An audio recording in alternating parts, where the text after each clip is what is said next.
नमस्कार। मैं कवि विनीत चौहान इस समय आपसे मुखातिब हूँ। देश भर में 30 वर्ष हो गए मुझे कविता पढ़ते हुए।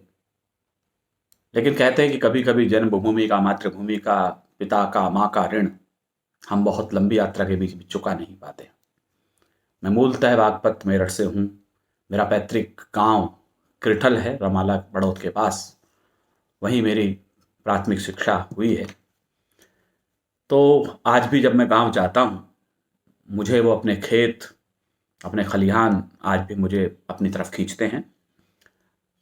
एक कविता मैंने लिखी है बागपत गौरव करके।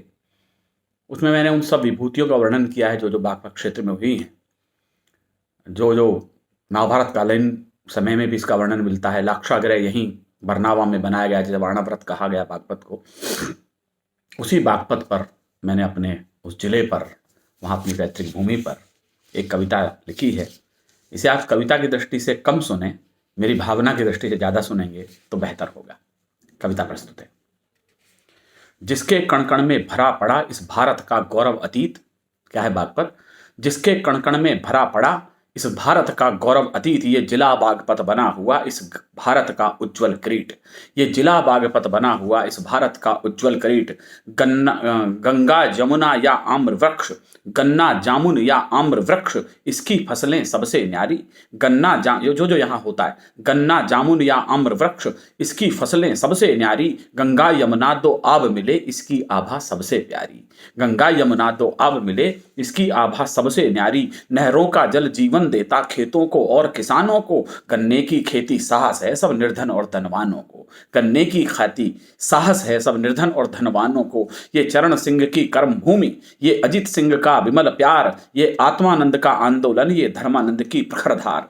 ये आत्मानंद का आंदोलन, ये धर्मानंद की प्रखरधार। आशु कवि महेंद्र शास्त्री हों या श्रीकांत भारद्वाज, बरसों गरजे बलवीर करुण बन लाल किले तक की आवाज। पृथ्वी सिंह का बेधड़क राग घर घर में गूंजा अमर गान। पृथ्वी सिंह का बेधड़क राग घर घर में गूंजा अमर गान। सहदेव निभाते आए हैं उस महाकवि की प्रबल आन। सहदेव निभाते आए हैं उस महाकवि की प्रबल आन। इतिहास भूल सकता कैसे शाहमल जी की वो क्रांति जाल। इतिहास भूल सकता कैसे शाहमल जी की वो क्रांति जाल, जो दिल्ली तक चमकी बनकर शिव तांडव का त्रिनेत्र भाल। जो दिल्ली तक चमकी बनकर शिव तांडव का त्रिनेत्र भाल। इतिहास समेटे बरनावा लाक्षागृह की षड्यंत्र कथा। बासोद गांव में गूंज रही 15 फांसी की करुण कथा। कॉलेज जाट बड़ौत का भी शिक्षा का जैसे तक्षशिला। कॉलेज जाट बड़ौत का भी शिक्षा का जैसे तक्षशिला। गुरुकुल कृठल गुरुकुल को नाम मिला संस्कृत शिक्षा का लाल किला। कृठल गुरुकुल हमारा जो गुरुकुल है, मेरा अध्ययन उसमें हुआ है। संस्कृत का वो गुरुकुल पूरे भारत विख्यात था। जिन दोनों हम वहां पढ़ते थे, आदरणीय रघुवीर शास्त्री जी भी वहां पर रहे हैं। कृठल गुरुकुल को नाम मिला संस्कृत शिक्षा का लाल किला।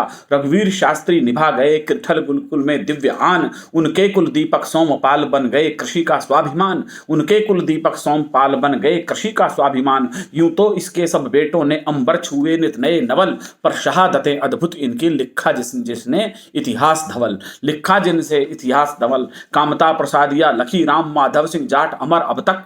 कामता प्रसादिया लखी राम माधव सिंह जाट अमर अब तक, ये याद रहेंगे सदा सदा है धरती व अंबर जब तक। श्रीपाल आर्य के भजन सुने, श्रीपाल आर्य के भजन सुने, लिख गए काव्य को कर्ताराम। पूर्णानंद बूढ़पुर वाले आचार्य ब्रह्म सिंह दिव्य नाम। पूर्णानंद बूढ़पुर वाले आचार्य ब्रह्म सिंह दिव्य नाम। घर घर में वेद मंत्र गूंजे है वेद भवन आचार्य धाम। पूर्णानंद बूढ़ जो मैंने कहा उसको विशेष रूप से सुनेगा। घर घर में वेद मंत्र गूंजे हैं वेद भवन आचार्य धाम। पूरा जीवन जिनका है यज्ञ, मैं करता हूं उनको प्रणाम। मैं करता हूं उनको प्रणाम। कृठल के एमएलए नरेंद्र सुखवीर गठीना संत भाव। गौरव गाथा के लेखक भी तन मन धन से सहसाज स्वभाव। इस मिट्टी की गौरव गाथा क्या लिखूं नहीं सब लिख पाता। इस मिट्टी की गौरव गाथा क्या लिखूं नहीं सब लिख पाता। शत शत श्रद्धा से झुक जाता इस धरती को मेरा माथा। शत शत श्रद्धा से झुक जाता इस धरती को मेरा माथा। मैं अपनी मिट्टी को बहुत प्रणाम करता हूं। उस कृठल गांव को प्रणाम करता हूं। उस बागपत जिले को प्रणाम करता हूं, जो कभी मेरठ का ही एक तहसील हुआ करता था, पूर्ण जिला है। आप सब, जैसा मैंने कहा, इस कविता को भावना की दृष्टि से सुनिएगा। शायद कविता की कसौटी से आप उसे उतना नहीं परख पाएंगे। आप सबको एक बार पुनः प्रणाम। और इस कोरोना से आप सुरक्षित रहें और बहुत जल्दी भारत इस महामारी से बाहर निकले। एक बार पुनः प्रणाम।